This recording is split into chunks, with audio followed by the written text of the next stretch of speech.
자, 우리가 전기적 성질에 대해서 공부하고 있는데, 지난 시간에 기본적인 정의들에 대한 거 몇 가지 이야기하고 했고, 그 다음에 금속에 대해서 전기적 성질을 좀 이야기했죠. 오늘은 반도체에 대해서 이야기하고, 반도체를 이용해서 만들어진 소자 중에 대표적인 소자인 PN 정션 다이오드하고 트랜지스터 이야기를 말미할 거예요. 한 2학기 정도 강의를 해야 이해할 수 있는 반도체 소자공학이라고 하는 그런 내용을 1시간에 지금 이제 얘기할 거야. 따라서 수박 겉핥기식으로 이야기할 거예요. 네, 그래도 기본적인 반도체 특성은 이해할 수 있게 되니까 집중해서 듣도록 하고, 자, 여러분들이 잘 아는 반도체는 실리콘이죠. 실리콘은 원소 한 가지로 이루어져 있는 반도체예요. 그래서 이런 거를 엘리먼트 세마이컨덕터라고 불러요. 주로 타적 원소예요. 그래서 또 다른 엘리먼트 세마이컨덕터는 대표적인 게 저메늄이 있어요. 저메늄, 실리콘 이런 게 엘리먼트 세마이컨덕터고, 원소 한 가지로만 되지 않고 두 가지 원소가 합쳐져 있는 세마이컨덕터도 있어요. 사실은 세 가지가 합쳐져 있는 것도 있어요. 근데 여기서는 복잡하니까 컴파운드 세마이컨덕터는 두 가지가 섞여 있는 것만 얘기할게요. 3족하고 5족 원소가 합쳐져 있는 거를 3,5 컴파운드 세마이컨덕터라고 부르는데, 대표적인 게 갈륨 아르세나이드, 인디움 안티모나이드 이런 것들이에요. 갈륨은 3족, 인디움도 3족이에요. 아르세닉 5족, 안티모니 5족이에요. 그래서 3족과 5족이 화합물 형태로 솔리드를 이루고 있어서 이걸 3호족 화합물 반도체라고 불러요. 비슷하게 2,6족, 투식 세마이컨덕터도 있어요. 이거는 2족인 테리움과 6족인 설버, 그 다음에 2족인 징크와 6족인 텔루륨 이런 것들이 주로 있어요. 근데 특징을 보면 얘네들 다 합치면 밸런스 일렉트론이 다 몇 개예요? 8개예요. 얘네들도 실리콘이 만들 때 밸런스 일렉트론이 전부 8개죠. 실리콘 2개가 만나면 반도체들은 이런 특성을 갖고 있어요. 특별히 이 컴파운드 세마이컨덕터에서 밴드 갭은 일렉트로네가티비티, 전기음성도 차이가 크면 클수록 밴드 갭이 커져요. 반도체는 밑에 밸런스 밴드와 위에 컨덕션 밴드가 있고 그 밴드 사이에 에너지 갭이 있다 그랬죠. 전자가 존재할 수 없는 그 갭의 크기가 중요하죠. 그 갭이 지나치게 커버리면 부도체가 되는 거고, 적당해야 이제 반도체가 되는 건데, 얼마나 적당해야 되냐면 한 1 일렉트론 볼트에서 2 일렉트론 볼트, 그 언저리에 있어야 반도체로 우리가 사용할 수가 있게 돼요. 근데 여기 예가 있어요.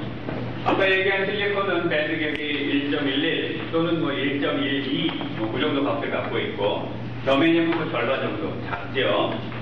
그 다음에 갈륨 포스파이드하고 갈륨 아르세나이드를 봅시다. 이거 지금 3호적 반도체인데 전기음성도 차이가 어느 게 더 커요? 이게 큰가 이게 큰가? 위가 크죠? 전기음성도는 주기율표에서 오른쪽, 여러분들 봤을 때 오른쪽 위로 갈수록 전기음성도가 커지기 때문에 포스포러스가 아르세나이드보다 훨씬 위가 위에 있는 거죠. 그래서 여기 전기음성도 차이가 크니까 밴드갭도 커요.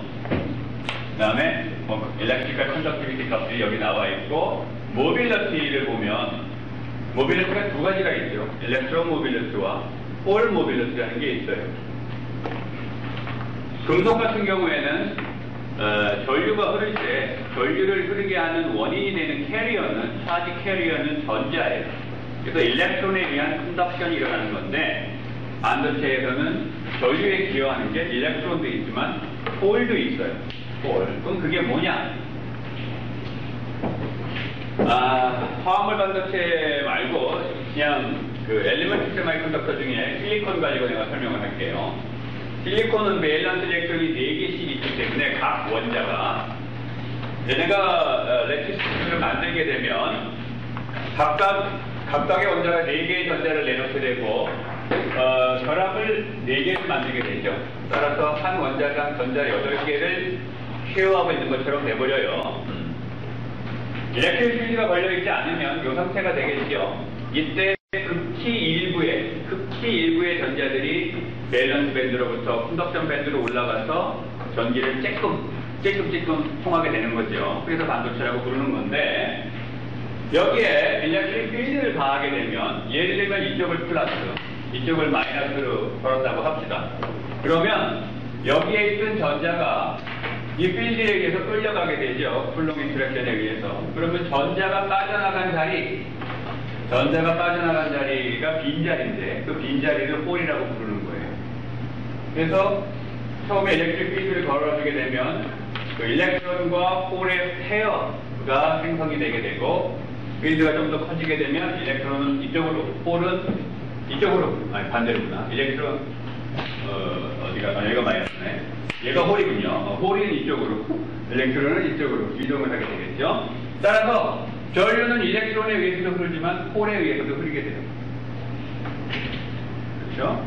반도체를 측정을 할 때 전류가 흐른다면 전자가 기여도 하지만 홀도 전류에 기여를 하게 돼요. 근데 한 가지 특징은 어떤 특징이 있겠어요? 일렉트론이 생성되면, 컨덕션 밴드로 일렉트론이 올라가게 되면 그 일렉트론의 개수만큼 홀도 생성되게 되겠죠. 홀은 일렉트론이 빠져나간 빈자리니까. 그래서 방금 얘기한 것처럼 일렉트론과 홀이 컨덕션에 다 기여를 하기 때문에 금속과는 달리 반도체에서는 컨덕티비티 시그마에 두 가지 텀이 존재해요. 식의 모양은 똑같아요. 메탈하고 캐리어의 농도, 그 다음에 엘리멘터리 차지 곱하기 모빌리티, 이 형태는 똑같은데 금속 같은 경우에는 이 텀 하나밖에 없었죠. 차지 캐리어가 전자밖에 없으니까. 하지만 반도체는 홀도 있기 때문에 홀에 대한 텀이 하나 더 들어가요. 그래서 여기 P는 홀의 덴시티 또는 홀의 농도예요. 단위 부피당 홀이 몇 개나 있는지. 그 다음에 E는 엘리멘터리 차지고, 뮤 H가 홀의 모빌리티예요. 홀의 모빌리티. 물리하는 사람들은 홀도 입자로 취급을 해요. 어떠한 이펙티브 매스를 갖고 있는 입자로. 그래서 이건 홀이라고 하는 입자의 모빌리티예요. 자, 그러면 intrinsic semiconductor라는 말이 이제 나오는데, intrinsic semiconductor라는 건 그냥 실리콘으로만 되어 있는 세미컨덕터예요. 실리콘에다가 아무 짓거리도 하지 않은 순수한 실리콘. 그 intrinsic semiconductor의 컨덕티비티는 이 두 텀에 의해서 표현이 되죠. 그리고 좀 아까 얘기했듯이 일렉트론과 홀은 개수가 똑같아요. intrinsic semiconductor에서는. 따라서 N하고 P는 똑같고, 그것을 NI라고 사람들이 표현해요. 표시에. 여기서 NI는 intrinsic semiconductor에서의 캐리어 컨센트레이션이에요. 이 값은 N과 P하고 다 똑같은 거죠. 일렉트론이 빠져나가면 그 자리가 홀이기 때문에. 그리고 이 두 개의 값이 똑같으니까 N하고 P를 가로로 묶어내면 NI로 해가지고 이렇게 표현될 수 있죠.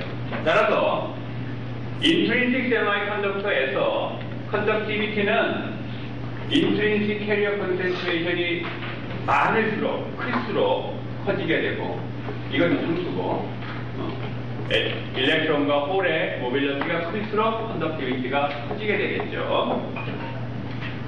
예를 들어서 갈륨 아르세나이드에 대해서 앞에서 내가 보여줬던 테이블에 있는 값들을 이용을 해서 NI 값을 구해봅시다.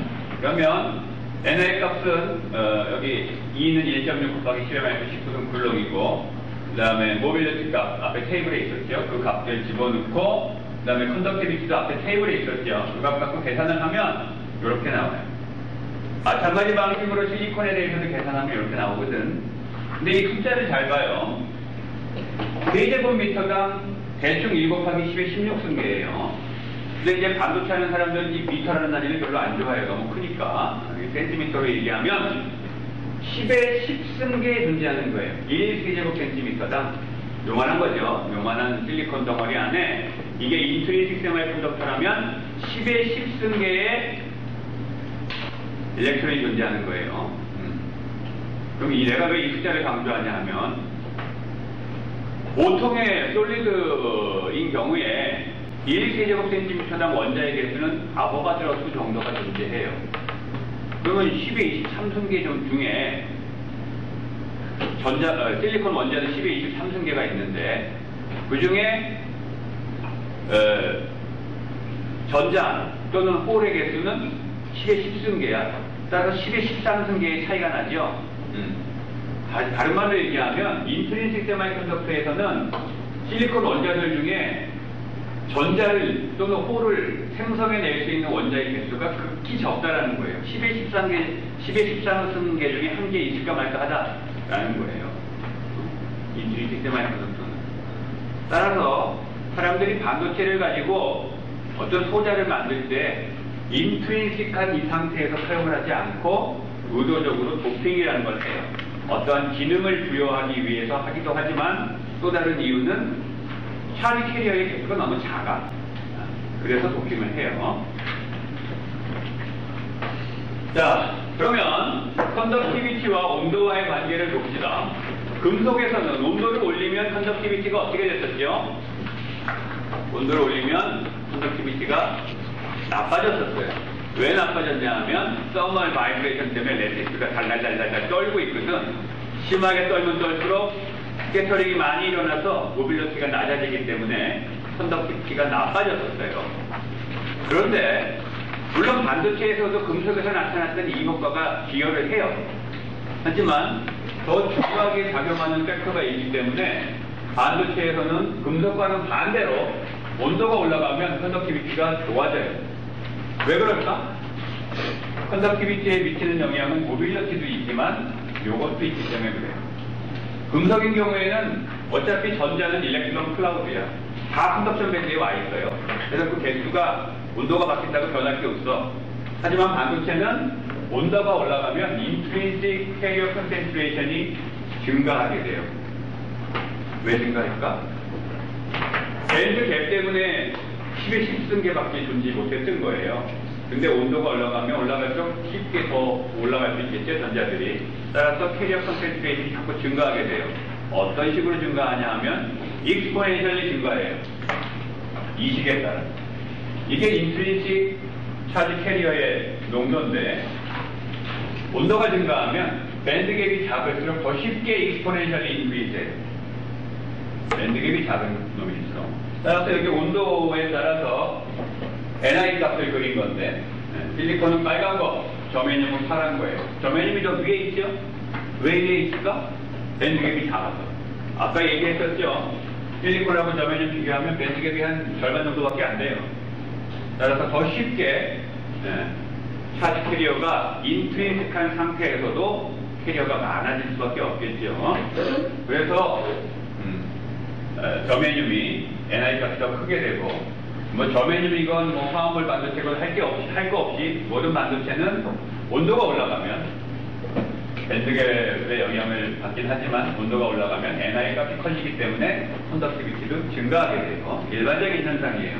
그래서 온도에 대한 컨덕티비티 의존성은 금속과 반도체가 반대예요. 이건 여러분들이 꼭 기억을 해야 되고. 자, 그러면 내가 의도적으로 도핑을 한다고 했어요. 인트린식 차지 캐리어가 너무 작고, 이게 첫 번째 이유고, 두 번째는 어떤 기능을 부여하기 위해서 도핑을 하는데, 그 도핑을 한 세마이컨덕터를 익스트린식 세마이컨덕터라고 불러요. 문진거리를 했다는 거지. 원래 형태가 아니라는 얘기죠. 그래서 이 두 개를 지금 비교할 건데, 인트린식 세마이컨덕터의 특징은 컨덕티비티의 두 개의 텀이 똑같이 기여하는 거죠. 두 개가 비슷하게 기여를 해요. N하고 B의 개수가 똑같아. N나 똑같고 두 개의 기여가 비슷해요. 왜냐하면 모빌리티 값이 물론 차이는 있지만 큰 차이가 안 나기 때문에. 하지만 익스트린식 세마이컨덕터에서는 N하고 P가 달라져요. 왜 달라지냐 하면 자, 이 그림을 봅시다. 이 커다란 검은색 동그라미가 포스포러스예요. 포스포러스는 5족 원소죠. 따라서 밸런스 일렉트론이 5개예요. 포스포러스가 실리콘 레시 사이에 이렇게 박혀있게 되면 이 주위에 있는 실리콘하고 결합을 할 때 결합을 4개 형성해야 되죠. 그리고 나서 전자가 하나 남아요. 그렇죠? 이 남은 전자가 쉽게 컨덕션 밴드로 올라가서 돌아다니게 되는 거예요. 그러면 포스포러스 입장에서 보면 전자를 하나 잃어버렸죠. 따라서 포스포러스는 P 플러스 이온이 되는 거예요. 이와 같이 만들어진 반도체를 N-type extrinsic semiconductor라고 불러요. N이라는 건 네가티브라는 말이에요. 왜냐하면 포스포러스를 넣어주면 네가티브 차지 캐리어인 일렉트론이 생성되기 때문에 그래요. 그리고 이 경우에는 N하고 P가 같을 수가 없을 뿐만 아니라 N이 P보다 커요. 왜냐하면 P는 어떻겠어? P의 값은 NI하고 똑같겠죠. 인트린식 세마이컨덕터의 홀의 개수하고 똑같아요. 차지 캐리어의 개수하고. 하지만 N은 그거보다 커. 얼마만큼? 내가 넣어준 도퍼스 홀의 개수만큼. 그죠? 홀의 개수다. 포스포러스를 10개 넣어주면 전자가 10개 생기는 거고, 100개 넣어주면 100개 생겨요. 10,000개 넣어주면 10,000개 생기고. 따라서 일렉트론하고 홀의 개수가 내가 넣어준 포스포러스의 개수만큼 차이가 나게 되는 거죠. 그래서 이 경우에는 컨덕티비티에 얘도 영향을 주지 물론 그렇지. 얘도 영향을 주지만 이 기어보다는 이 기어가 훨씬 크게 되죠. 요거는 10의 10승계 정도밖에 안 되는데 우리가 도핑을 할 때는 10의 15승, 10의 18승 이렇게 도핑을 하거든. 엄청나게 크게 도핑을 하기 때문에 이 기어는 이제 무시할 수 있고 대충 일렉트론에 의해서만 반도체에서 커런트가 나타나게 돼요. 일렉트론 컨덕션이 나타나게 돼요. N타입에서는. 반대로 보론을 가지고 도핑을 하게 되면 보론은 밸런스가 3이에요. 실리콘하고 결합을 하면서 4개의 결합을 만들고 나면 결합 하나를 만들기 위해서 전자가 하나 부족해 이쪽은. 그렇죠? 전자가 빈자리예요 얘가. 홀이 생기게 되죠. 그렇죠? 홀이 생기게 되고 그럼 이 홀은 가만히 있느냐? 아니에요. 옆에 있는 전자가 와서 채우고 여기에서 홀이 생기게 돼. 그러면 여기 있는 전자가 일로 왔다면 이 보론은 뭐가 되는 거야? B- 라는 음이온이 되는 거죠. B-라는 음이온이 돼요 얘는. 그러면서 그 홀이 이제 막 돌아다니는 거야. 그 홀에 의해서 전류가 흐르는 거고. 따라서 이 경우에는 N보다는 P가 훨씬 커요.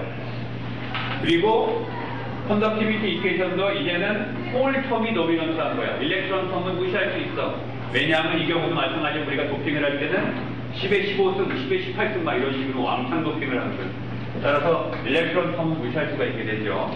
그래서 이런 세마이컨덕터를 차지 캐리어가, 머저리티 캐리어가 홀이기 때문에, 파지티브이기 때문에 P타입이라고 불러요. 자, 이런 N타입 세마이컨덕터에서는 머저리티 캐리어가 일렉트론이고, P타입 세마이컨덕터에서는 머저리티 캐리어가 홀이에요. 반대로 여기는 마이너리티 캐리어가 홀이고, 여기는 마이너리티 캐리어가 일렉트론인 거고. 자, 그러면 지금 설명한 이 내용을 밴드 다이어그램을 가지고 내가 다시 설명을 할게요. 실리콘은 밴드 갭이 1.12 일렉트론 볼트라고 했어요. 그래서 이 갭이 상당히 큰 값이기 때문에 여기 있는 원자들 중에서 밸런스 일렉트론들 중에서 극히 일부만 일로 올라간다고 했어. 그렇죠? 그래서 10의 10승계밖에 없는 거였어요. 그런데 포스포러스를 도핑을 하게 되면 포스포러스가 만드는 에너지 레벨이 하나가 여기 존재하게 돼요. 컨덕션 밴드에 굉장히 가깝게. 그리고 여기에 전자가 하나 남게 된다고 했죠. 아까 포스포러스에 결합을 동성하고 나서 이 남는 전자가 여기에 위치하게 돼요. 그러면 이 전자는 굉장히 쉽게 위로 올라갈 수 있게 되겠죠. 그래서 아까 도핑을 하고 났을 때 포스포러스의 일렉트론이 마음대로 돌아다니면서 포스포러스는 P 플러스로 이온화된다고 했지. 바로 이 이유예요. 에너지 갭이 갑자기 작아졌어. 얘 입장에서 보면 이게 갭이 아니에요. 더 이상 여기서 일로 올라가는 거야. 쉽게 올라가죠. 컨덕션 밴드로. 얘는 마음대로 돌아다니게 되고 포스포러스는 P 플러스로 이온화되는 거예요. 따라서 우리가 포스포러스 이렇게 집어넣어주는 포스포러스 같은 놈은 일렉트론을 내놓기 때문에 도너라고 불러요. 포스포러스를 도너라고 부르고 이 도너가 만드는 스테이트를 여기 표시한 거예요. 도너 애톰을 집어넣게 되면 도너 아톰은 이온화되죠. 플러스로.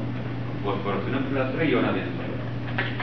반대로 어댑터, 보론 같은 걸 집어넣으면 보론은 전자가 하나가 부족했었어요. 여기에 억셉터 레벨이 존재하게 되고, 여기 있는 밸런스 일렉트론 입장에서 보면 원래 여기까지 올라가야 되는데 손쉽게 여기는 그냥 올라갈 수가 있어요. 올라가고 나면 여기 밑에 뭐가 생성돼? 여기에 홀이 생성되겠죠. 홀이. 이 홀은 밸런스 밴드에서 마음대로 돌아다니게 돼요. 일렉트론은 컨덕션 밴드에 올라갈 때 마음대로 돌아다니게 되지만 홀은 밸런스 밴드에 생성되면 마음대로 돌아다니게 돼요. 그래서 이 홀들이 돌아다니게 되고 포스포러스 여기서 보론이죠. 보론 입장에서는 전자를 하나 받았기 때문에 이제 얘는 마이너스로 이온화되는 거죠. B 마이너스로. 자, 이게 익스트린식 세마이컨덕터가 만들어지는 원리예요. 익스트린식 세마이컨덕터의 특징은 새로 생긴 억셉터 레벨 또는 도노 레벨과 이 밴드 사이의 간격이 굉장히 좁기 때문에 내가 넣어주면 넣어준 대로 차시 캐리어가 생겨. 보론 갖고 설명을 하면 보론을 100개 집어넣으면 100개의 홀이 생성되는 거예요. 10,000개 집어넣으면 10,000개, 10에 10승계 집어넣으면 10에 10승계, 10에 15승계 집어넣으면 10에 15승계의 홀이 여기 생기는 거야. 반대로 도노도 마찬가지고 위쪽에 생기고요. 그 이유 때문에 나타나는 현상이 있어요. 먼저 엔타이 실리콘 갖고 내가 설명을 해볼게요. 여기에 철자가 빠졌어. with 집어넣어요. 시그마 인크리지 with 도핑. 방금 얘기한 것처럼 도핑을 하면 해주는 족족 캐리어 컨센트레이션이 증가하게 돼요. 엔타이프라고 하면 이제 포스포러스로 내가 도핑을 할 텐데 뭐 아테닉 갖고 해도 돼요. 아테닉도 못 가니까. 그냥 포스포러스로 설명할게요. 포스포러스를 집어넣으면 집어넣을수록 컨덕티비티가 증가하게 돼. 왜냐하면 N타입의 경우에는 일렉트론의 농도가 중요한데 넣어주는 족족 일렉트론이 생기기 때문에 그렇죠. 그리고 그 일렉트론이 왜 넣어주는 족족 생기느냐 하면 아까 얘기했듯이 도노 레벨에서 컨덕션 밴드로 올라갈 때 필요한 액티베이션 에너지가 굉장히 작아. 그래서 쉽게 컨덕션 밴드로 올라가서 프리 일렉트론처럼 거동을 하게 되는 거예요.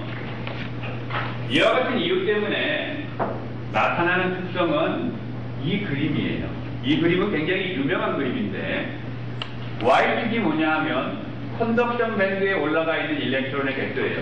단위 부피당. 그리고 이쪽은 온도예요. 만약에 실리콘을 하나도 도핑을 안 하고 데이터를 얻으면 이거 도핑을 안 하고 파랗게 이렇게 돼요. 이게 무슨 의미냐 하면 도핑을 하나도 안 하면 밴드겹 사이에는 에너지 레벨이 없죠. 에너지 스테이트가 없어요. 따라서 1.12 일렉트론 볼트를 극복할 수 있는 놈만 컨덕션 밴드로 올라갈 수 있어. 어지간한 온도에서는 컨덕션 밴드에 일렉트론이 없어요. 이 Y 스케일을 보면 단위가 10의 21승이에요. 센티미터로 얘기하면 센티미터 3승당 10의 15승계를 기준으로 얘기한 거예요. 여기가 1 곱하기 10의 15승, 2 곱하기 10의 15승 이런 거예요, 지금. 어지간한 온도에서는 거의 0이나 마찬가지게 돼버려요. 근데 온도가 많이 올라가서 한 400켈빈 정도 되니까 한 120도 이런 거 되니까 조금씩 나타나기 시작해요. 15, 15승계 근처로 가게 된다는 거죠. 그래서 온도가 많이 높아지면 갑자기 확 증가하는 이런 경향을 보여요. 왜 그렇지? 온도가 높아지면 이제 이 에너지를 극복하고 위로 올라갈 수 있는 애들이 많아지는 거죠. 자, 그런데 도핑을 했다 그래서 봅시다. 도핑을 했어요. 얼마나 도핑을 했냐 하면 이만큼 도핑했어. 그러니까 센티미터 세제곱당 10의 15승계를 도핑한 거예요. 10의 15승계 도핑하면 컨덕션 밴드에 있는 일렉트론도 어지간한 온도에서는 그냥 1 곱하기 10의 15승계가 나와요. 아까 얘기한 이유 때문에. 도핑을 하는 족족 그 도노 레벨에서 컨덕션 밴드로 에너지, 액티베이션 에너지가 굉장히 작기 때문에 넣어주는 족족 다 컨덕션 밴드로 가버린단 말이에요. 포스포러스는 P 플러스로 이온화되면서. 그래서 여기서 표시해놓은 150에서 한 450켈빈 되는 이 정도 온도에서는 익스트린식 세마이컨덕터를 도핑을 해서 만들면 내가 도핑을 해준 그 농도만큼의 일렉트론 차지 캐리어가 존재하게 되는 거예요. 일렉트론이. 하지만 온도가 낮아지게 되면 그나마도 여기가 베일런스 밴드고 이게 컨덕션 밴드고 이게 도너 레벨이라고 합시다. 온도가 자꾸 낮아지게 되면 여기에서 일로 올라가게 되면 점점 벅차지는 거예요. 따라서 떨어져요. 컨덕션 밴드에 올라가 있는 일렉트론의 개수가 자꾸 줄어들게 되는 거죠.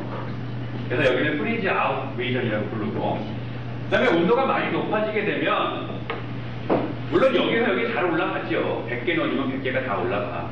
근데 온도가 충분히 높아지면 여기서만 올라가는 게 아니고 밸런스 밴드에서도 이제 올라가게 되거든. 그래서 뭐 인트린식이나 인트린식 세마이컨덕터나 별 차이가 없게 되버려요. 그래서 이 영역을 인트린식 리전, 심지어 도핑을 했어도 인트린식 세마이컨덕터하고 비슷하게 거동을 한다 그래서 인트린식 리전, 여기는 도핑해준 효과가 그대로 나타난다 그래서 익스트린식 리전, 여기는 도핑을 했지만 그 효과가 안 나타나 프리즈 아웃 돼버리고 이렇게 불러요. 자, 그 다음에 반도체에서 컨덕티비티는 그 일렉트론과 홀 두 가지 텀이 다 영향을 주는데 N타입은 이게 주로 영향을 주고 P타입은 이게 주로 영향을 준다고 했죠. 자, 그런데 우리가 여기서 이 모빌리티가 있어요. 이 모빌리티는 금속에서도 그랬지만 스캐터링이 자주 일어나면 또 심하게 일어나면 일어날수록 모빌리티가 떨어지게 돼 있어요. 모빌리티라는 게 일렉트릭 필드를 걸면 차지 캐리어의 드리프트 빌로시티가 빨라지게 되는데 그때의 비례상수, 비례 대수, 그 값을 모빌리티라고 부르는 거였었죠. 근데 이 모빌리티를 빠르게 하려면 스캐터링을 줄여야 된다고 했었어요. 반도체에서도 마찬가지예요. 스캐터링이 많이 일어나면 모빌리티는 작아져요. 그런데 반도체에서의 스캐터링의 주요 원인은 크게 두 가지예요. 하나는 금속에서도 똑같이 있었던 레티스 스캐터링. 이거는 온도가 올라가면 발발발 많이 떨어가고 스캐터링이 심해진다고 했었죠. 금속하고 똑같은 효과가 나타나요. 이 레티스 스캐터링을 다른 말로 포논 스캐터링이라고 불러요. 레티스가 발발발 떠는 거를 포논이라고 부르거든. 그 다음에 반도체에서 특별히 나타나는 게 impurity ion scattering 또는 impurity scattering 이렇게도 불러요. 이건 뭐냐 하면 아까 도노든 억셉터든 집어넣어주면 도노는 플러스로 이온화되고 포스퍼러스는 억셉터는 마이너스로 이온화된다고 했죠. 보론 같은 경우에. 그러면 그런 애들이 레티스에 박혀 있으면 어떻게 되냐 이 말이에요. 이런 상황에서 일렉트론이 지나간다고 생각해 봅시다. 일렉트론은 마이너스를 띄고 있고 보론 마이너스예요. 같은 샷이야. 반발을 하겠죠. 얘가 이렇게 시커먼 가다가 스캐터링 안 하고 가야 모빌리티가 좋을 텐데 여기서 이렇게 반발될 거야. 그렇죠? 그 다음에 일렉트론 같은 경우 아세닉 플러스를 만났어요. 그거는 포스포러스 플러스. 그러면 얘가 이렇게 그냥 가면 좋은데 얘가 가려고 해서 이쪽에서 땡기니까 또 꼭 땡 거예요. 그렇죠? 그래서 인피니티 아이언에 의해서 그 경로가 꺾이게 돼요. 디플렉션이 일어나게 돼. 예. 그래서 이 영향 때문에 그 모빌리티에 영향을 주겠죠. 스캐터링이 심하게 일어나면 일어날수록. 따라서 이게 실리콘을 룸템에서 이제 시작한 건데 모빌리티를 보면 도핑을 많이 하면 할수록 모빌리티가 처음에는 큰 차이 없다가 나중에 뚝뚝뚝뚝 떨어지게 돼요. 왜 그러냐 하면 이 이유 때문에 도핑을 하면 할수록 인피니티 아이온들이 생기고 이 아이온과 콜롱 인터랙션에 의해서 스캐터링을 하기 때문에 도핑을 많이 하면 모빌리티가 나빠지는 거예요. 모빌리티가.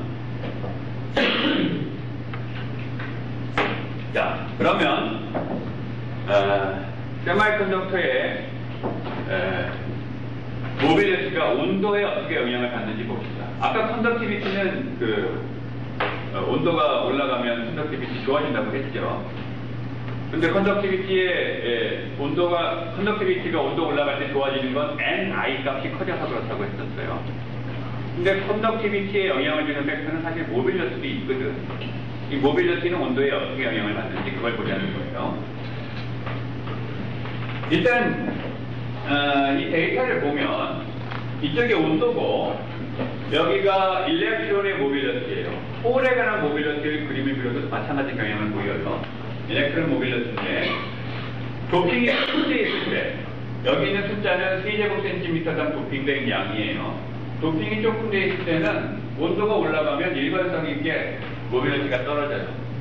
근데 도핑이 15승, 17승, 18승, 19승 이렇게 높아질수록 오른쪽 부분은 온도가 올라가면 떨어지지만 왼쪽은 오히려 반대 경향을 보여요. 그렇죠? 따라서 이 데이터는 뭘 얘기하고 있냐면 도핑된 정도에 따라서 모빌리티가 온도에 따라서 증가할 수도 있다는 거예요. 그러면 아까 스캐터링은 렉티브 스캐터링하고 임퓨리티 스캐터링이 주요하다고 했는데 결국은 이쪽은 임퓨리티 스캐터링에 영향을 주는 거고 이쪽은 렉티브 스캐터링에 영향을 주는 거예요. 렉티브 스캐터링은 온도가 올라가면 금속과 마찬가지로 온도가 올라가면 점점점 심해지기 때문에 모빌리티를 떨어뜨리는 효과를 나타내게 되겠죠. 이 그림에서 얘기하는 것처럼 이런 효과를 나타내게 돼요. 하지만 임퓨리티 스캐터링은 좀 달라요. 왜 그런 거 아니? 바로 이것 때문에 그래요. 서멀 빌러시티. 지난 시간에 드리프트 빌러시티라는 얘기를 했죠. 그거는 일렉트릭 필드를 걸었을 때 가속되면서 그때의 속도를 얘기하는 거예요. 서멀 빌러시티는 그런 일렉트릭 필드 하나도 안 가하더라도 열 에너지만 갖고 열 에너지가 이제 운동 에너지로 바뀌어서 제가 그 운동 에너지 갖고 얘가 돌아다닐 텐데 그 빌러시티를 얘기해요. 따라서 서멀 빌러시티는 온도가 올라가면 올라갈수록 서멀 빌러시티가 커지겠죠. 근데 빌러시티가 큰 놈은 아까 이 그림에서 어떨까? 똑같이 얘를 만나더라도 빨리 다가온 놈이 휘는 정도와 천천히 온 놈이 휘는 정도 비교하면 어느 놈이 더 급하게 휘니까? 천천히 온 놈은 급하게 휠 거예요. 반발 때문에. 하지만 빨리 온 놈은 반발 때문에 휘더라도 갑자기 이렇게 못 풀겠지. 그래서 덜 휘게 될 거예요. 덜. 서멀 빌러시티는 온도가 높아지면 커지게 되는데 이때 일어나게 되는 휘는 정도는 방향이 바뀌는 정도는 온도가 높아지게 되면 약화되겠죠. 따라서 임퓨리티 아이온 스캐터링에 의한 모빌리티 감소 효과는 온도가 높아지면 약화되겠죠. 그렇죠? 약화되게 돼요. 그래서 온도가 올라가면 임퓨리티 아이온에 미치는 이 아이온 스캐터링의 기여가 점점점 적어지기 때문에 모빌리티는 증가하게 돼요. 반대 경향을 보여요. 따라서 이 두 개의 합, 이 네트 이펙트는 이렇게 나타나게 되겠죠. 그런데 이 왼쪽에 있는 효과는 어떨 때 나타나는 거야? 임퓨리티 아이온이 있어야 나타나는 거예요. 그것도 충분히. 전자들이 돌아다니다가 걔네들은 충분히 만나야지 뭐 피든지 말든지 할 거 아니야. 따라서 도핑이 조금 돼 있을 때는 이 효과가 거의 안 나타나요. 렉티브 스캐터링 효과만 나타나니까 이렇게 되는 거예요. 하지만 도핑이 점점 많이 되면 임퓨리티 아이온 스캐터링 효과가 나타나기 시작하기 때문에 도핑이 많이 될수록 이런 모양이 더 명확하게 나타나게 되는 거예요. 예, 그렇겠죠. 근데 한 가지 재밌는 걸 보면 상온이 어디예요? 여기죠. 상온이. 그렇죠? 반도체 소장을 우리가 만들면 동작을 상온에서 보다 좀 높은 온도에서 동작을 할 거예요. 왜냐면 이제 구동을 하면서 열이 나기 때문에. 따라서 반도체 소장을 만들 때 어떤 기능을 부여하기 위해서 우리가 도핑을 한다고 했는데 그 도핑을 이런 식으로 도핑하면 안 되겠지. 온도가 조금만 바뀌어도 팍팍 모빌리티가 바뀌어요. 이러면은 소자를 설계할 수가 없어. 따라서 도핑은 이 정도 수준에서 해야 되겠죠. 그러면 룸템 근처에서 온도가 좀 바뀌더라도 모빌리티가 크게 바뀌지 않으니까. 그렇죠? 그래서 실제로 소자 만들 때 도핑하는 수준이 10의 18승, 10의 19승 이 정도 수준에서 도핑을 해서 소자를 만들어요. 렉티브 스캐터링은 아까 얘기한 대로 이 반대 그림을 보이고 있고요. 자, 여기까지 하고 있다. 자, 그러면 이 이제 지금 이 대목에서 한 가지 궁금해지는 게 있어요. 익스트린식 세마이컨덕터, 도핑을 한 세마이컨덕터들은 어떤 놈은 P타입, 어떤 놈은 N타입이에요. 근데 내가 그걸 도핑했다 그러면 알겠지 내가 이게 N타입인지 P타입인지 그리고 그 도핑한 양을 아니까 캐리어 컨센트레이션도 알 거고 그러면 알 거예요. 근데 누가 그걸 갑자기 나한테 줬어? 웨이퍼를 하나? 반도체를 하나? 그럼 난 그걸 어떻게 알아낼까? 어떤 반도체의 머저리티 캐리어의 타입이 일렉트론인지 홀인지 그걸 어떻게 알아낼까? 그 다음에 걔네들의 데이티 단위부피당 개수가 몇 개나 되는지 그리고 걔네들이 갖고 있는 모빌리티는 어떻게 되는지 그걸 어떻게 알아낼까? 그걸 알아내는 방법이 있어요. 소위 말해서 홀 매저먼트라는 걸 해야 돼. 여기서 말하는 홀은 HOLE 일렉트론 홀 얘기할 때 그 홀이 아니고 사람 이름 홀이에요. 항상 이 발음이 비슷해서 이제 혼동되는데 홀 매저먼트라는 걸 하면 알 수가 있어요. 이 홀 매저먼트의 원리는 홀 이펙트를 이용하는 거예요. 홀 이펙트. 홀 이펙트라는 건 1800년대에 발견된 현상이야. 무슨 물리에서 얘기하는 무슨 이펙트 뭐 많아요. 이게 대부분 다 1800년대에 발견됐어요. 이것도 그 중에 하나인데 이 현상은 반도체건 도체건 금속이건 할 거 없이 다 나타나는 현상이에요. 반도체에서만 나타나는 현상이 아니에요. 자 뭐냐면 여기에 어떤 전류를 흘리는 도체든 반도체든 있어요. 전류가 이렇게 흐르고 있었어요. 이렇게. 그리고 얘의 요 두께가 D예요. D.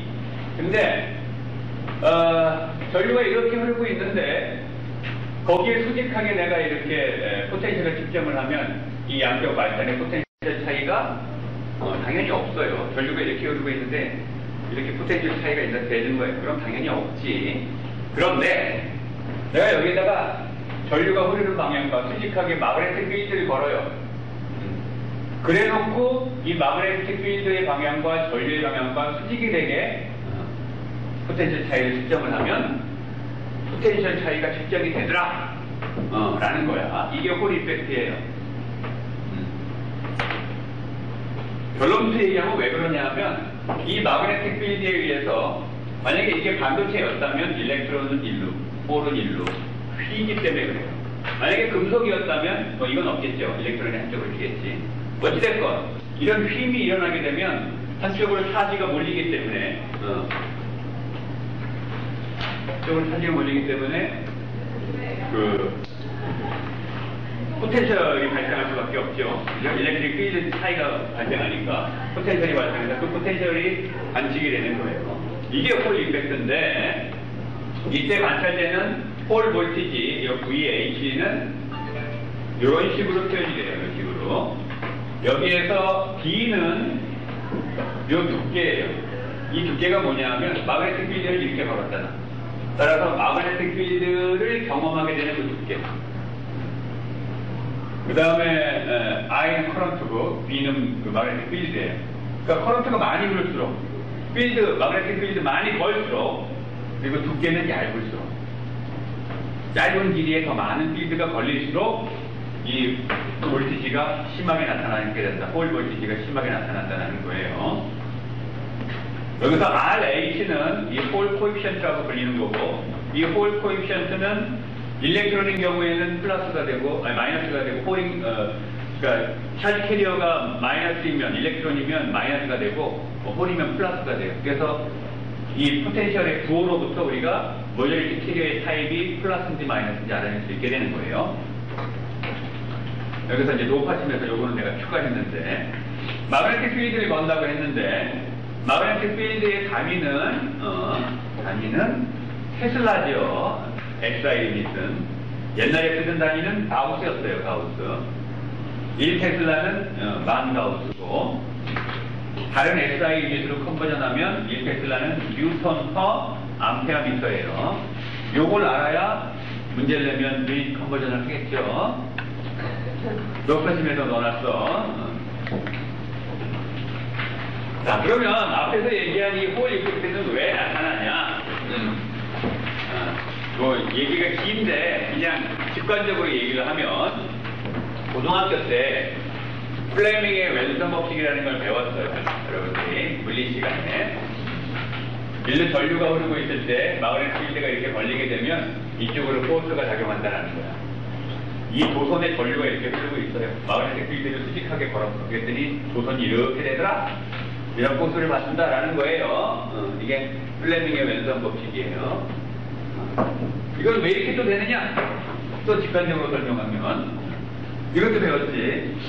이건 뭐 중학교 때도 어떻게 선생님이 얘기 줬던 것 같은데 전류가 이렇게 흐르면 마그네틱 필드가 이렇게 생성되겠죠. 그래서 이거 실험할 때는 전류를 왕창 흘린 다음에 여기다가 나침판을 이렇게 배열을 해놓으면 나침판이 요 빨간 선을 따라서 이렇게 바늘이 움직이고 바늘이 이렇게 그 모양을 하고 있는 걸 보게 돼요. 다음 선에 나오겠다 이 파리가. 그 파리니 머리야? 아니거든요. 자, 그러면 여기에 전류가 이렇게 흐르고 있으면 마그네틱 필드가 이렇게 형성된다는 거 아니야. 근데 여기다 추가적으로 필드를 또 걸었어요. 그러니까 이 필드가 서로 상호작용을 해야 되겠지. 그러면서 여기에 흐르는 이 커런트라는 것은 이제 차지드 파티클이 움직임 때문에 나타나는 거니까 이 포스를 받아서 이렇게 힘을 받게 된다라는 뭐 그런 거예요. 근데 이 현상 때문에 앞에서 얘기한 플레밍의 왼손 법칙이 얘기한 거에서 기인한다라고 생각하면 돼요. 자, 그래서 이 홀 볼티지라는 거는 요식으로 표현이 되는데 여기에서 홀 코에피션트 RH 값은 만약에 아까 이 홀 메저먼트를 한 재료가 금속이라면 캐리어는 뭐예요? 차지 캐리어는 일렉트론이에요. 일렉트론. 따라서 일렉트론의 경우에는 RH 값이 식이 이렇게 표현돼요. RH 값이 식이 이렇게 표현돼요. 그래서 이 금속 같은 경우에는 이 값이 부호가 뭐겠어? 마이너스가 나올 거예요. 근데 N은 양의 값이고 E가 뭐가 돼? 금속인 경우에는 일렉트론이니까 E가 마이너스 1.6 곱하기 10의 마이너스 10은 쿨럼이 되는 거예요. 그래서 RH가 마이너스가 나올 거고 결국은 VH도 마이너스가 나올 거예요. 자, 그리고 금속인 경우에 컨덕티비티가 이렇게 표현되는데 일렉트론에 의해서 모빌리티는 이렇게 표현되고 이걸 이제 이해하겠어. 근데 이 두 개를 비교해봐요. 두 개 비교하면 우리가 식을 하나 얻을 수가 있죠. 그 식을. 그렇죠? 모빌리티는 RH만 알면 구할 수 있어요. 여기 있는 식들로부터 우리가 내가 아까 문제 제기한 이 세 가지에 대한 답을 다 얻을 수가 있어요. 실험을 해서 두께를 알고 있고 내가 본 마그네틱 필드 알고 흘린 커런트 알아요. 그리고 홀 볼티지를 측정을 해. 그러면 RH 값을 알게 되죠. 이 부호로부터 우리가 캐리어 타입, 모듈티 캐리어 타입을 알게 되고 그 다음에 RH 값을 알게 되면 그 컨센트레이션을 알게 되죠. 모듈티 캐리어의 컨센트레이션을 알게 돼요. 그리고 컨센트레이션 알 뿐만 아니라 또 RH 값을 알면 물론 컨덕티비티 알면 이 모빌리티 값을 계산할 수 있게 되죠. 그래서 이 값들을 다 실험적으로 측정을 할 수가 있게 돼요. 이런 측정을 하는 걸 홀 메저먼트라고 하고 홀 메저먼트를 하는 방법은 뭐 여러 가지 방법이 있는데 뭐 반더퍼 메소드라는 게 있어요. 그런 그 사람이 고안해 놓은 그 장치의 구조가 있어요. 그 구조를 이용해서 사람들이 홀 메저먼트를 했는데 그 얘기는 내가 안 할게요. 자, 지금 얘기한 요 부분, 요거는 일반적으로 성립하는 거고, 요 밑에 있는 식들은 금속에 대한 식이에요. 반도체에서도 똑같이 할 수 있어요. 다만, 캐리어가 이제 홀도 있기 때문에 식이 좀 더 복잡해지겠죠. 그래서 반도체에 대한 홀 메저먼트, 홀 이펙트 식은 얘기하지 않겠어요. 하지만 개념은 똑같아. 금속에서 얘기하는 거하고. 자, 이제 반도체에 대한 일반적인 특성에 대한 이야기를 이제 접고 소자 이야기를 하려고 하는데 소자 중에서 가장 간단한 소자가 뭐냐 하면 P타입 반도체하고 N타입 반도체를 이렇게 붙여놓은 이게 P타입이고 이게 N타입이고 이렇게 붙여놓은 PN 접합이에요. 이것 자체가 소자예요. 이걸 PN 정선이라고 부르고 이 PN 정선에다가 전극을 달아놓으면 이 메탈이 전선이라고 칩시다. 그러면 이게 PN 정선 다이오드라는 거예요. 이 PN 정선 다이오드를 설명하기에 앞서서 PN 접합이 만들어지면 어떤 일이 벌어지는지 설명을 할게요. 애초에 여기 P타입 세마이컨덕터가 있었어요. 여기에 또 N타입 세마이컨덕터가 있었어. 이런 모양. 두 개를 딱 붙여놓은 거예요. 딱 붙여놓게 되면 어떤 일이 벌어질까요? P타입, 이게 P지. P타입 세마이컨덕터는 뭐가 득실거리는 세마이컨덕터예요? 홀이 득실거리는 세마이컨덕터예요. N타입은 일렉트론이 득실거리는 세마이컨덕터야. 이 두 개를 붙여놨어. 그럼 뭐가 일어나야 돼? 확산이 일어나야 돼요, 반드시. 확산이. 우리가 커퍼하고 니켈을 붙여놨다. 그래서 무한히 기다려주면 커퍼하고 니켈이 완전히 다 섞이게 된다고 솔리드 솔루션 얘기할 때 얘기했었죠. 그것처럼 돼야 돼요. 근데 이상하게도 P타입하고 N타입을 붙여놓으면 확산이 일어나서 나중에는 이게 다 섞여서 뭔가 한 덩어리가 다 새로운 세마이컨덕터가 돼야 될 것 같은데 그런 일이 일어나질 않아요. 그런 일이 일어나질 않아. 왜 그러냐 이거야. 그걸 여러분들이 이해해야 돼요. 이게 통째로 P타입이었고 이게 통째로 N타입이었어요. 근데 붙여놓게 되면 여기에 있는 일렉트론은 이쪽으로 확산을 해요. 실제로. 여기에 있는 홀이 일로 확산을 해요. 그 다음에 여기 있는 일렉트론은 이쪽으로 확산을 해요. 그러면 어떤 일이 벌어지냐 하면 한도 끝도 없이 일렉트론은 계속 오느냐 또 한도 끝도 없이 홀은 또 일로 가느냐 이 끝에까지 다 안 그렇단 말이에요. 왜 안 그러냐? 뭔가 확산의 반대 방향에 무슨 효과가 있다는 거죠. 이게 뭐냐 하면 홀이 일로 가고 나면 여기는 뭐가 남게 되죠? 차지가 남게 돼요. 이모바일 차지. 뭐가 남게 되지? 이쪽에 뭐가 있어서 뭘 도핑한 거예요? 보론을 도핑한 거지. 보론이 홀을 내놓고 걔는 B-가 되어 있는 거예요. B-는 레티스에 박혀 있는 거야. 실리콘 레티스에 박혀 있는 애들. 걔네들 못 움직여요.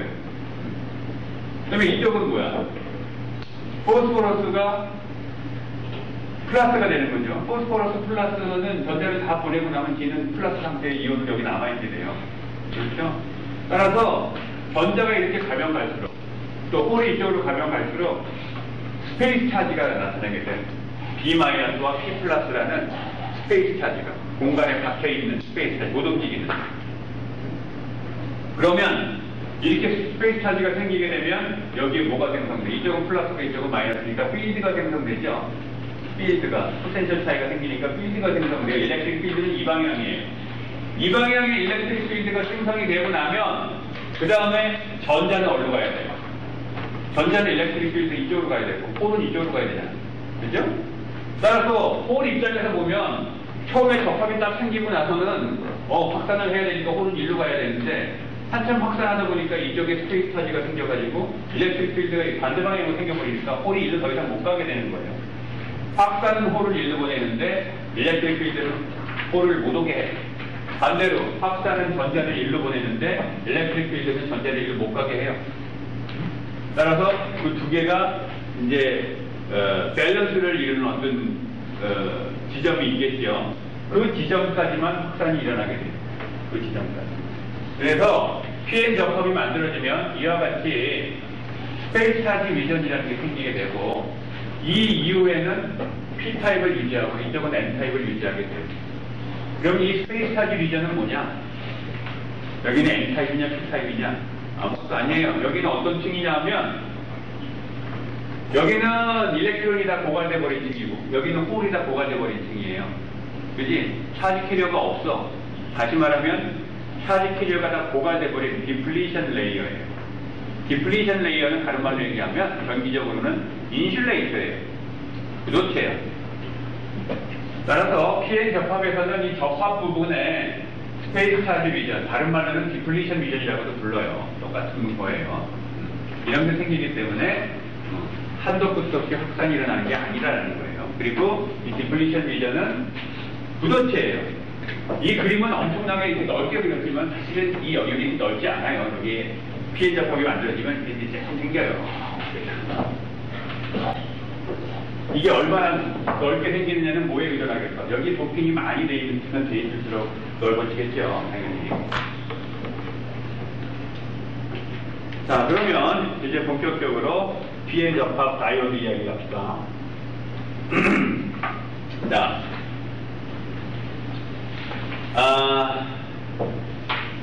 PN 접합을 이렇게 만들어 놓으면, 그리고 이제 커런트를 하나도 쓰이지 않았다. 그러면 이쪽에는 홀이 있고, 이쪽에는 일렉트론이 있고, 이렇게 된다. 라고 해놨는데, 사실은 내가 얘기한 것처럼 여기에 디플레이션 리전이 있는 거예요. 얇긴 하지만. 지금 이 그림에는 그거 생략되어 있는 거야. 자, 그런데 여기에 내가 점검을 달아가지고, 이게, 이쪽이 플러스라는 거죠. 이쪽이 마이너스라는 거고. 포텐셜 차이를 줬어요. 그러면 이 홀은 어떻게 돼야 돼? 같은 보니까 밀려가야 되죠. 그래서 이쪽으로 가게 돼요. 이쪽에 있던 전자는 이쪽으로 가게 돼. 그지? 필드를 걸었기 때문에 여기에 설사 디플레이션 층이 얇게 있더라도 그걸 극복하고 이제 지나가게 되는 거예요. 이와 같이 필드를 거는 걸 포텐셜 포워드 바이어스라고 불러요. 그 정션 방향으로 머저리티 캐리어가 가게 하잖아요. 얘도 머저리티 캐리어가 이리로 가게 하죠. 이걸 포워드 바이어스라고 하고, 전류가 흐르게 될 거예요, 이렇게 되면. 홀은 일로 가고 전자는 일로 가게 되면서 전류가 흐르게 돼요. 그리고 이 전류가 흐를 때 이 정션 부분에서 일렉트론하고 홀하고 만나게 되겠죠. 그지? 일렉트론하고 홀하고 만나면 어떻게 돼? 두 개가 리컴비네이션이라고 해서 이제 없어지게 돼요. 일렉트론하고 홀이. 어찌됐건 전기적으로 보면 커런트가 잘 흐른다. 그리고 이 볼티지를 크게 해주면 해줄수록 커런트는 더 많이 흐르게 돼요. 그런데 반대로 걸면 이걸 이제 리버스 바이어스라고 하는데, 이쪽을 마이너스로 걸었어요. 이쪽을 플러스로.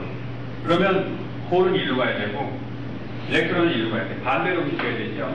이 정선을 경계로 못 가요, 서로. 따라서 커런트가 거의 안 흐르게 돼요. 아주 조금 흐르게 돼요. 이거를 그림으로 그리면 이렇게 돼요. 이쪽이 포워드 바이어스고 이쪽이 리버스 바이어스인데, 볼티지를 포워드 쪽으로 높이면 높일수록 커런트가 시원하게 증가해요. 근데 리버스 쪽으로는 거의 안 해서 볼티지를 증가해서. 물론 아주 볼티지를 크게 해서 뭐 100V 이상, 뭐 수백 볼트 이렇게 하면 갑자기 확 증가하는 영역이 나타나긴 해요. 이거 브레이크다운이라는 것 때문에 그러는데, 이거 빼고 이 부분을 얘기합니다. 이와 같은 특성을 레티파이라고 해요. 정류.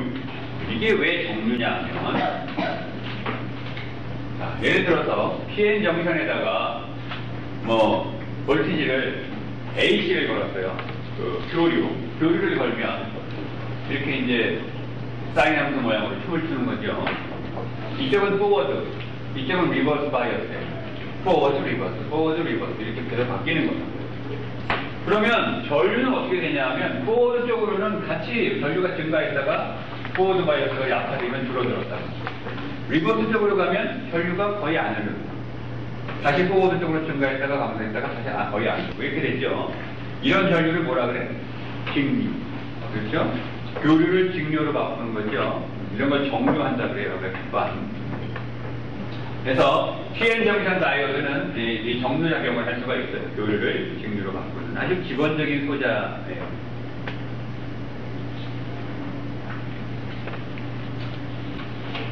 자, 그 다음에 트랜지스터. 반도체에 대해서 이야기하면서 트랜지스터를 얘기 안 하면 안고 없는 찐빵이에요. 팔 없는 붕어빵이야. 근데 트랜지스터 얘기를 하려면 사실은 할 얘기가 너무 많아요. 그래서 오늘 트랜지스터 얘기는 정말 기본 원리를 대충 얘기할 거예요. 그래도 어렵지 않으니까 들어봐요. 일단 트랜지스터가 뭐 하는 녀석이냐? 기능이 두 가지예요. 첫 번째는 증폭, 두 번째는 스위칭이에요. 전기 신호를 증폭하는 역할을 해요, 트랜지스터는. 전압을 증폭한다거나 전류를 증폭한다거나.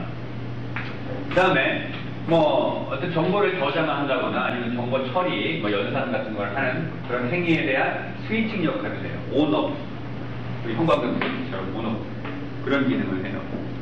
이 두 가지가 트랜지스터의 기능이고요. 이 트랜지스터는 노벨상 받았어요. 노벨상. 원체 인류사에 미친 영향이 지대해서.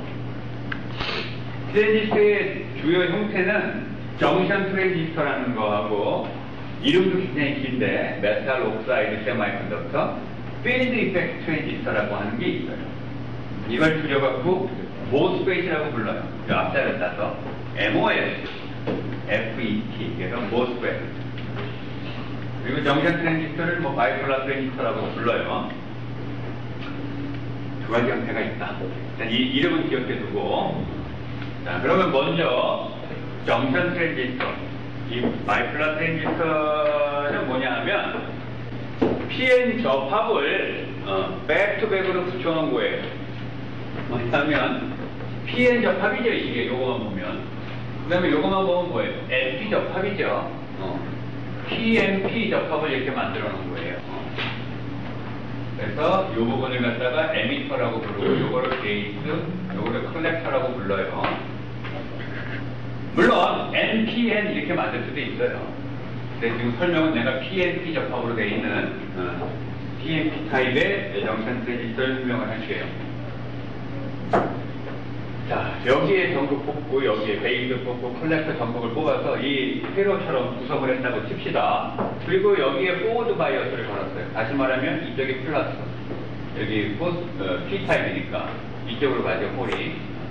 여기 마이너스, N타입이니까 전자가 일로 가게 되겠지. 전류가 잘 흐르겠죠, 포워드니까. 그 다음에 이쪽은 리버스를 걸었어요. 리버스. 그리고 여기 이제 로드를 놨고 저항이 있다는 거죠. 뭐 대결 정도 했다고 생각하면 돼. 그냥 저항. 자, 여기 마이너스를 걸었어. 그럼 어떻게 돼? 리버스를 건 거죠. 지금 얘는 이쪽으로 가야 돼. 일로 못 가고 일로 가야 되는 거예요. 아, 그런데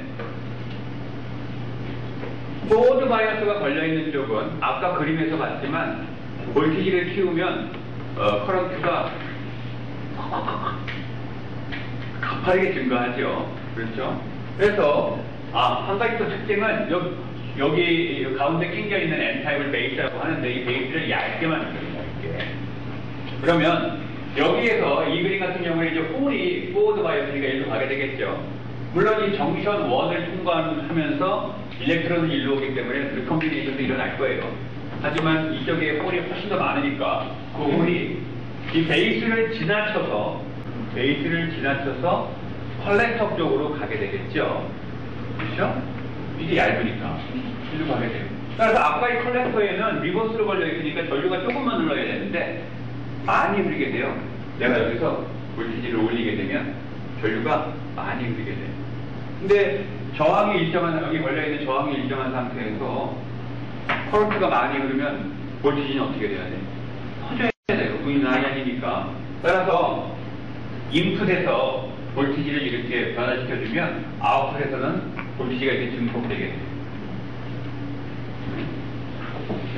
이 바이폴라 트랜지스터의 증폭 기능에 대해서 지금 얘기를 해준 건데, 이와 같이 동작을 하는 게 바이폴라 트랜지스터고, 만드는 거는 순서 바꿔서 만들어도 돼요.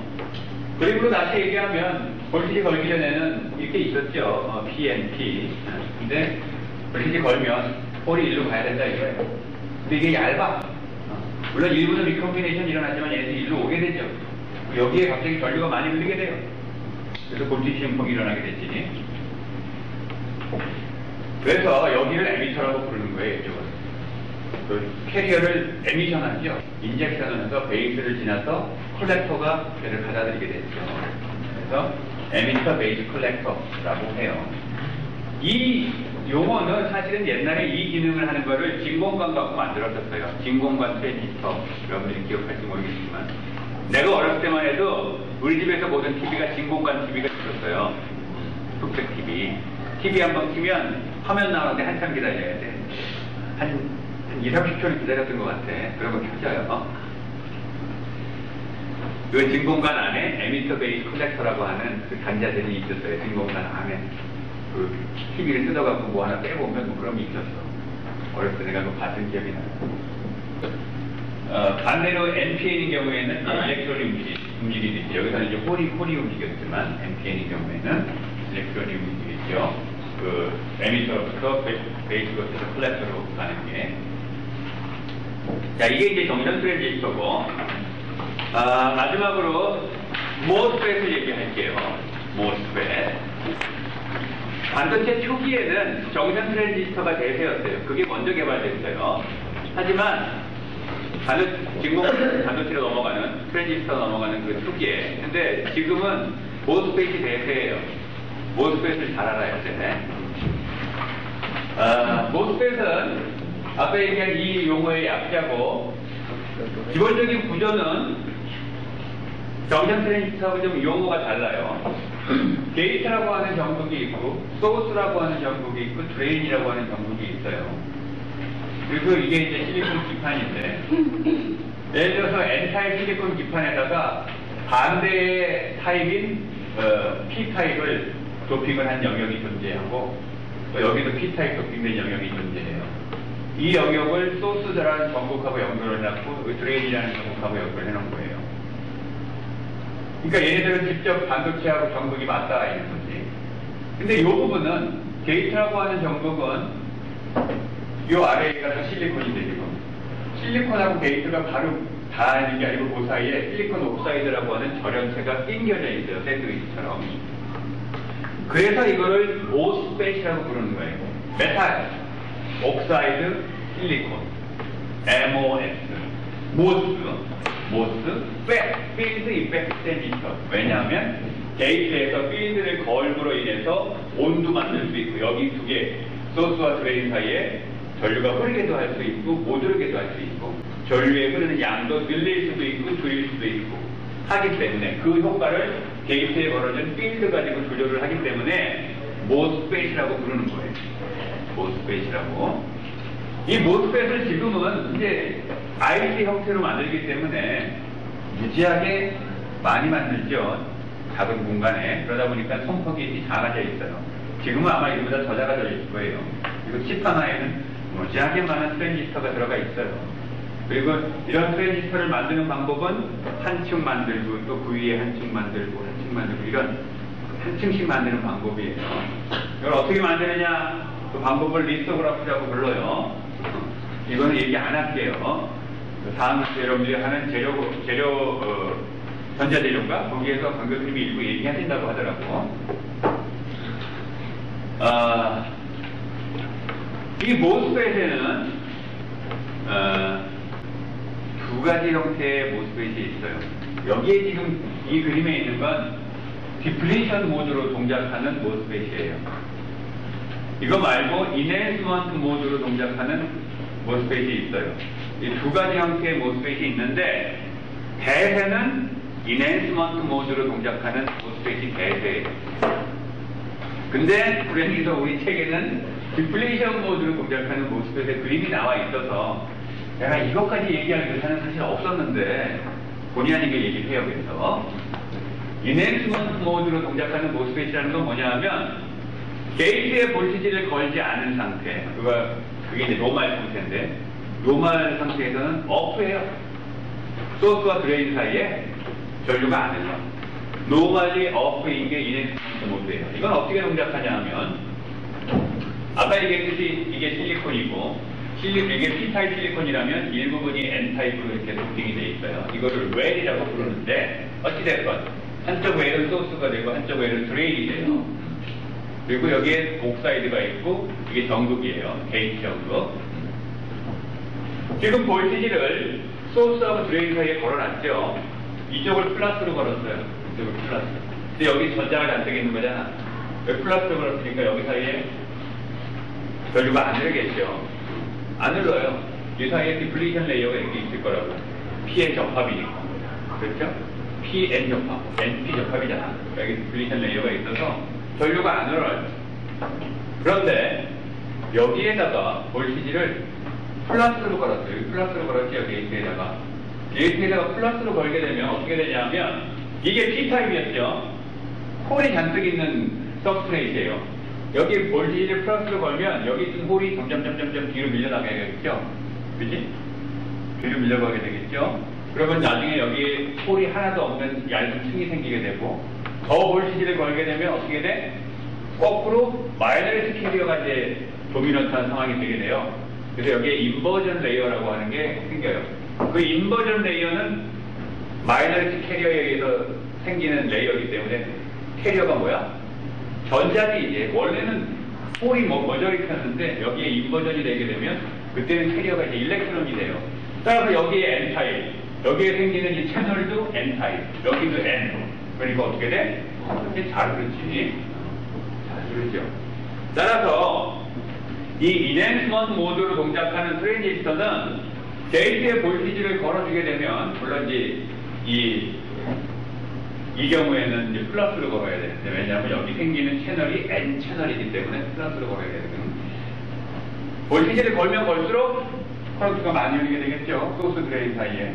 안 걸면 꺼지게 되고, 안 흐르게 되고. 그래서 게이트 볼티지를 걸수록 인핸스먼트 된다고 해서 인핸스먼트 모드로 동작한다고 하는 거예요.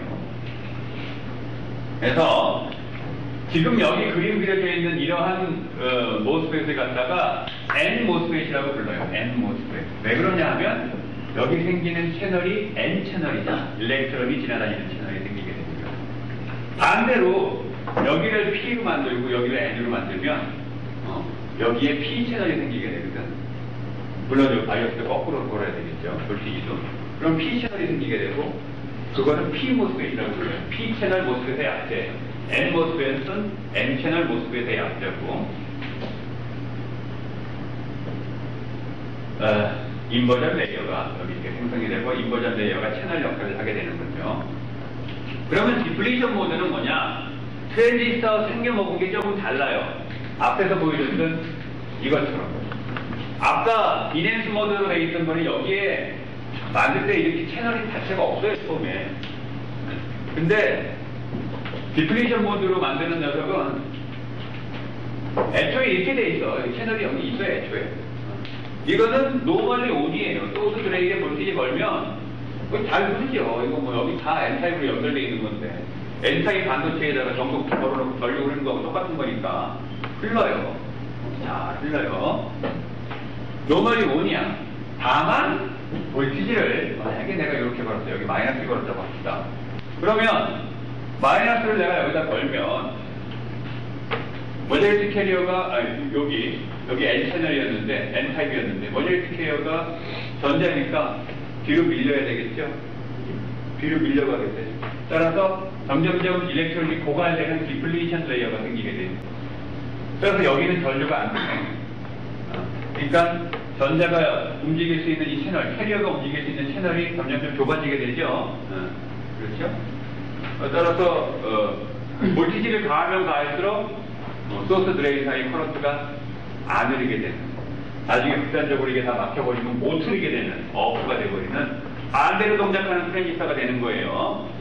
이게 디플리션 모드 모스펫이고, 이 그림에 있는 거는 채널이 N 채널이기 때문에 이걸 N 모스펫이라고 불러요, 여전히.